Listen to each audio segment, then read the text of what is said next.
Welcome to Inspirational Leadership. I'm your host, Kristen Harcourt, and today is going to be another solo episode. Today, I would like to talk to you about how to cultivate more self compassion. This is a topic that shows up all the time with the leaders that I coach, that I train. And it's something that unfortunately happens, is a challenge way too often for leaders. And especially, I find leaders who have tons of empathy and compassion for others, yet don't have that same self compassion, self regard for themselves. So I'll start by expanding on what do I mean when it comes to self compassion and self regard. So, you might have noticed that all day long you go through your day and there's a voice in your head. It's this internal narrative that is talking. It can be very busy, has a lot to say for itself. And sometimes that voice can be positive and empowering and curious and be asking questions and talking about what's happening. But for a lot of people, that voice in their head, that inner narrative, is sometimes referred to as the inner critic. And that inner critic, we can also talk about it like a saboteur, has some sabotaging behaviors, some sabotaging thoughts that are going on through the day. And one of the things I like to say to people is, would you talk to yourself the way you would talk to somebody you love? And quite often, the resounding answer is no. I would have no friends if I spoke to people the way that this voice talks to me on a daily basis. And how did this voice get created? This voice got created over years through conditioning, and conditioning can happen through family of origin, friends, other family members, teachers, society, culture. So sometimes that voice in your head, when you hear that voice talking, if you actually stop and get curious, it's actually not really your voice. It's the voice of many people over the years, all put into this persona, but is speaking to you like that throughout the day. And this voice can be really harsh. It can be really mean. It can be really disempowering. And so I want to talk to you today around, what does it look to like to give yourself more self-compassion and grace, and talk to you about some of the things you could have in your toolkit, some of the actions, and then just talk a little bit more around how I see this manifesting. So one of the things that I always encourage is just starting off by noticing, by building that awareness and paying attention to, like, what is that voice like? How is it speaking to me all the time? Because some people, when I ask them that question, they say, I'm not really sure. I haven't really paid that close attention. And then when they start to pay more close attention, they are shocked. They are shocked by that voice and how it's speaking to them throughout the day. So start off by just listening and showing up from a place of curiosity. And then as you start to get more curiosity and listening and paying attention to that voice, ask yourself, is it true? Is what I'm saying, is that voice in my head, is it true? Or is it just I have these thoughts that are going in this loop, this pattern that's going around over and over and over again? That's like this recording, and the same recording plays over and over again. That's a voice that's some disempowering narrative. And this is an opportunity to start to shift it, to start to change it. Until you become aware, you can't start to change it. But this is the beautiful thing. You're starting to become aware, you're noticing the voice, and you're starting to shift. You're asking yourself, how are some different ways you could start speaking to yourself? And one of the things I say is, like, what does it look like to show a little bit more love when this voice starts to show up? Again, this is conditioning over time. Sometimes this is a part of you that is your inner child. It's a voice that's been there for a long time, and it was created to keep you safe, and it's no longer serving you. So what does it look like to notice the voice and say, hey, that doesn't sound like me. It sounds like you're feeling a little bit overwhelmed. What do you need right now? What would it look like for me to tell you you're okay? Everything's going to be okay.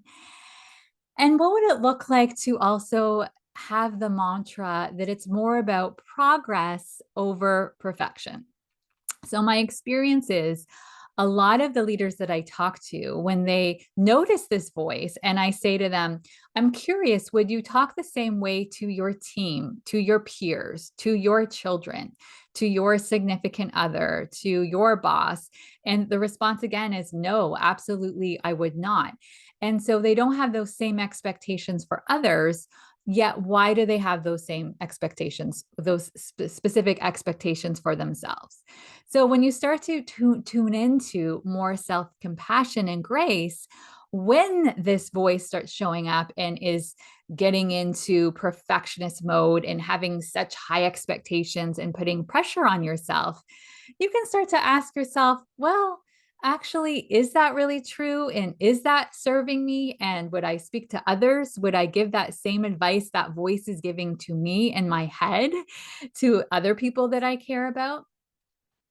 As you start to build this self compassion muscle and having more grace, what starts to happen is that you start to take better care of yourself and you start to prioritize self care as well. So, if you're going to have more self compassion, that also has to manifest in you taking better care of yourself. And that means taking better care of yourself in terms of your mind, your body, and your soul. What does it look like to put yourself first, to prioritize taking care of yourself? And I know when I talk to some leaders about this, the first thing they say is, well, that feels really selfish. Again, whose voice is that? Because as we know, if you don't take good care of yourself, you can't possibly take as good care of others. So what does it look like to make self-care a priority? Make it something that you're committed to doing in service of being able to show up more powerfully for yourself and for others. Also, my experience is you start to be able to build your self-compassion when you create more space and stillness to reconnect with yourself. And in this world that is 24/7, is go, go, go, we have so much action. There isn't a lot of time to be able to reflect, to ask yourself what's going on.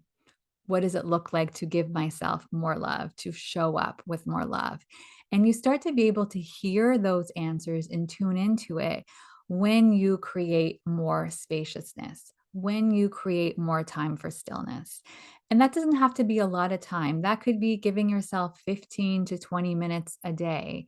And that might look like having some meditation in the morning, having some meditation in the evening, having some time out in nature where you're just walking around and getting curious around what's showing up for you. Another practice that I suggest with a lot of my clients is to get into the habit of journaling. And this isn't so much about journaling, having to have a practice that every day that you have to pick up your journal and be writing things. It's more that your journal can be used for a place of curiosity.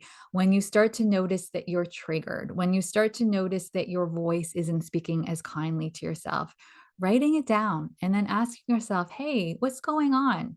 What am I noticing right now? What's this pattern that I want to break? The more you are journaling, the more you get curious, the more you get introspective around these different patterns, these different behaviors that aren't serving you, the more you can shift them and you can create new patterns. That's the wonderful aspect we've learned with everything around neuroscience is that we can retrain our brain. We can create new neural pathways.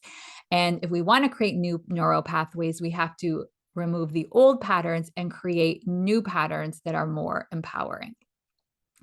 So, as you start to notice this internal narrative, you start to become more conscious of, I'm not going to beat myself up anymore. If this voice is negative and being negative to me, I'm going to stop, I'm going to pause, and I'm going to reframe in that moment and speak to myself differently. This doesn't mean when you're being positive that you're not looking for ways to learn and grow and ask yourself when things didn't go well, what could I have done differently? what was happening for myself that made me show up in this way, what behaviors might have been happening there that weren't serving me.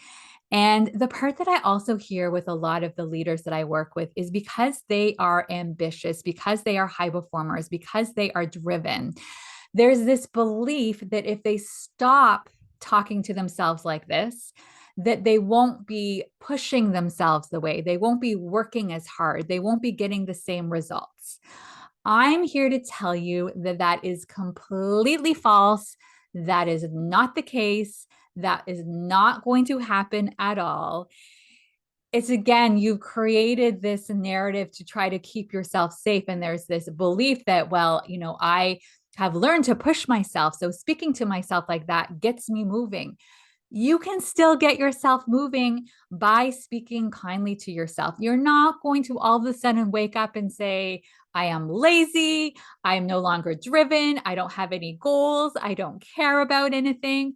I promise you that will not happen.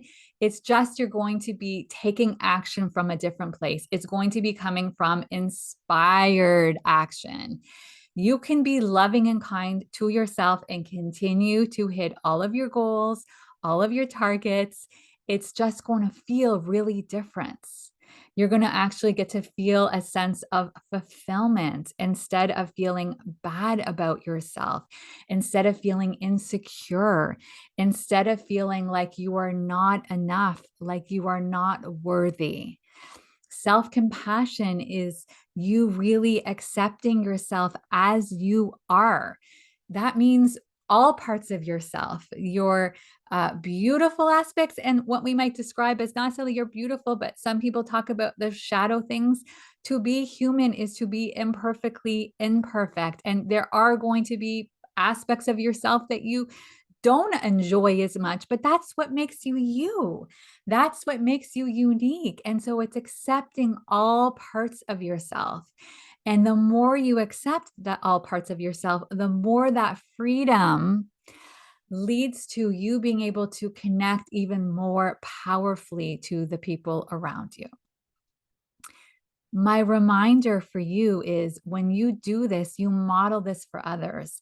If you're wanting your kids to care about themselves, to have self love, to have self compassion, to be kind to themselves, you have to model that for them. They have to see you feeling the same way. They have to see you giving yourself space to make mistakes, to have that growth mindset, and to remember that you were put on this earth to love and to be loved.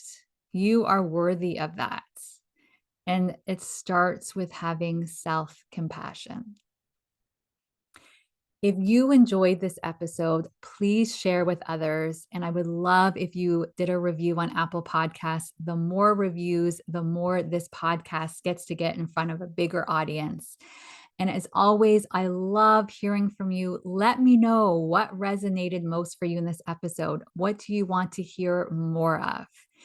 And wherever you are in the world, I'm saying good morning, good afternoon, good evening. I'm sending tons of love. See you again soon. Bye bye.